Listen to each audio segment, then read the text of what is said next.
이 네루다의 시를 읽다가 나한테는 언제 왔더라 시가? 어떻게 왔더라? 이런 생각을 해봤는데요. 생각해 보니까 15살 때 왔어요. 밤에 왔어요. 보고 싶은 어머니 아버지께라는 편지를 쓰면서 왔어요. 눈물을 흘리면서 한 줄을 쓰다가 시가 찾아왔어요. 15살 때 아버지가 사업을 하시다가 아주 크게 실패하셔가지고 완전히 파산을 했어요. 그리고는 가족이 해체가 되었어요. 그래서 아버지는 강원도로 떠나셨어요. 저는 집이 충청도 청주인데요. 떠나시면서 저를 외가에 맡기고 가셨어요. 외가에서 얹혀서 학교를 다니면서도 외숙모가 잘해주셨는데도 자격지심 같은 게 있어서 늘 조심스러웠고요. 또 상의할 게 있으니까 편지를 써야 했어요. 편지를 쓰는데 아래올 말씀은 다름 아니오라부터 쓰는 게 아니라 국어 선생님이 편지 쓸 때 꼭 계절 인사 먼저 써야 한다고 하셨어요. 계절 인사를 먼저 쓰고 상대방 안부를 여쭙고 네 얘기를 하고 그 다음에 문건에 들어가는 거다라고 국어 선생님이 말씀하셨는데 거기에 맞춰서 쓰려고 계절 인사를 쓰기 위해서 이제 창밖을 내다보는 거예요. 별은 어떻게 떴는지, 바람은 부는지, 꽃은 무슨 꽃이 피었는지 이런 것들을 세심히 살피는 거예요. 살피고 한 줄을 쓰는 거예요. 그러면서 골똘하게 그 계절 인사 한 문장을 쓰는 동안 눈물을 뚝뚝 떨구면서 한 문장을 쓰는 동안 이제 그게 시인이 되는 아주 훌륭한 훈련이었다고 생각을 해요. 고등학교는 그래서 무조건 어머니 아버지가 있는 곳으로 가야 되겠다 해서 강원도 원주로 쫓아 올라갔어요. 구멍가게를 조그맣게 하고 계셨어요. 단칸방에서. 근데 거기서 한 1년 반 동안 같이 지내는 게 난 참 좋았어요. 근데 거기서도 방황이 끝나지 않은 아버지가 경기도 어딘가로 떠나시고 얼마 후에는 어머니가 또 아버지를 찾아서 가시고 나중에 저 혼자 남게 되었어요. 객지에서. 쌀이 있다 없다 하는 상태 속에서 고등학교 3학년 시절을 보냈어요. 내가 쌀이 떨어져서 밥을 굶고 있다는 걸 안 친구 하나가 쌀 자루를 들고 친구 집을 쭉 다니면서 여기다 한 대박씩만 쌀을 좀 채워주라 이렇게 해서 쌀 자루를 저희 마루에다 살짝 놓고 간 적도 있어요. 사는 게 너무 힘들어서 고3 때 강둑에 자전거를 세워놓고 혼자 울던 기억 이런 게 있어요. 그래서 대학을 가야 되겠는데 상의하고 물어볼 어머니 아버지가 옆에 안 계셔서 대학 가는 걸 포기할 수밖에 없었어요. 그런데 마침 고향에 있던 막내 고모가 여기 청주에 국립사범대학이 생겼는데 등록금 전액 면제다. 그리고 취업은 3년 보장이다. 이 선택 외엔 다른 선택이 없다고 생각한다. 이렇게 말씀하셔서 국립충북대학교 사범대학에 시험을 쳤어요. 나는 미대 가고 싶었거든요. 그림 그리는 일을 좋아했고 초중고 다니는 동안 학교에서 그림을 제일 잘 그린다고 생각했고 그림 그리면서 먹고 살 거라고 늘 생각을 했는데 미대는 갈 수가 없는 거죠. 근데 그래서 어떤 과를 갈까를 선택하는 기준으로 어떤 과가 돈 제일 안 들어가게 생긴 과인가 이걸 기준으로 국어교육과를 선택을 했어요. 그래서 그렇게 대학을 들어갔는데 제가 하고 싶었던 전공이 아닌 대학에 들어가서 방황하고 많이 헤매고 그런 시간이 꽤 길었어요. 그래서 대낮부터 술 취해서 뭐 교정에 쓰러져 있기도 하고 막 이랬어요. 근데 이렇게 방황하는 모습을 과 선배들이 문학에 끼가 있어서 그러는 줄 알고 잘못 판단해 갖고 저를 문학 서클로 끌고 들어가는 바람에 길을 잘못 들어서 여기까지 온 거예요. 우리 앞에는 어떤 운명이 기다리고 있을지 우리는 모르는 거죠. 자기가 계획한 대로 인생이 다 이렇게 펼쳐지면 얼마나 좋겠어요? 근데 전혀 계획하지 않은 엉뚱한 길이 늘 기다리고 있는 게 인생이죠. 그래서 제가 담쟁이라고 하는 시선집을 엮으면서 그 시선집 서문에다가 제가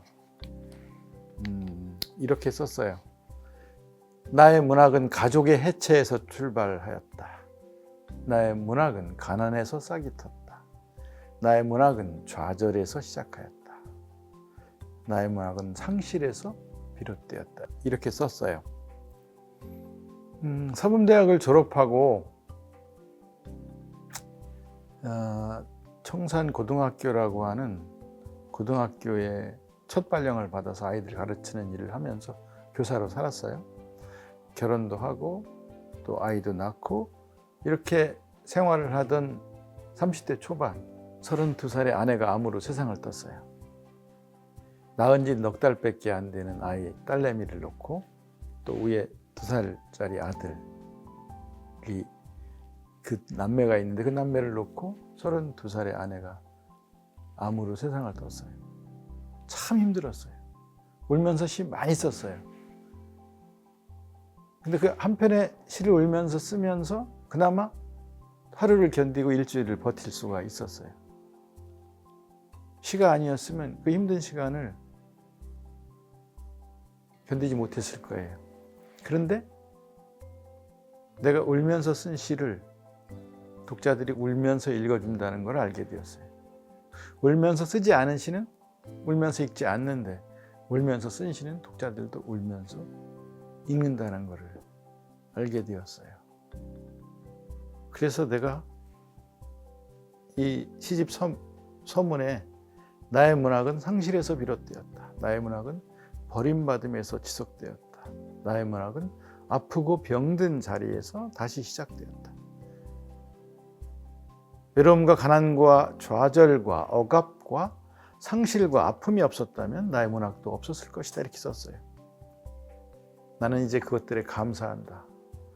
좌절과 상실과 고통과 시련이 없었다면 나는 문학을 하지 않았을 것이다. 부족하고 보잘것없는 내 시에 절한다. 절뚝거리며 나를 따라온 시가 있어서 나도 여기까지 왔다. 이렇게 썼고 그렇게 생각해요, 저는. 자, 제가 이렇게 말로 이야기한 걸 만약에 시로 쓴다면 어떻게 쓸 수 있을까요? 깊은 밤이라는 그런 제목의 시로 한번 써봤어요. 깊은 밤. 어려서 아버지께 편지를 자주 쓴 것. 첫 줄을 쓰기 위해 별을 올려다본 것. 슬픈 밤마다 별들과 가만히 눈을 맞춘 것. 실패한 아버지를 찾아 떠도는 어머니가 보고 싶어 혼자 조용히 운 것. 수업 시간에 창밖을 자주 내다본 것. 화폭에 칠한 색감에 몰입하는 시간이 좋았던 것. 수시로 도서실로 달려가던 오후. 사랑이 무성한 숲을 같은 소설 제목에 끌려 무성한이란 말과 숲을에 대해 수많은 상상을 한 것. 나이 들어서 결국 숲속에서 살게 되었고 영혼을 편하게 하는 일이 숲의 일이라는 걸 알게 된 것. 내 인생에서 잘한 일을 들라면 나는 이런 것들을 떠올린다. 어머니에게 여린 마음의 씨앗을 물려받은 것. 그 씨앗이 자라 제비꽃, 애기똥풀 같은 꽃만 보아도 마음이 순해지고 사랑하는 이를 만나면 마음이 선해지던 것.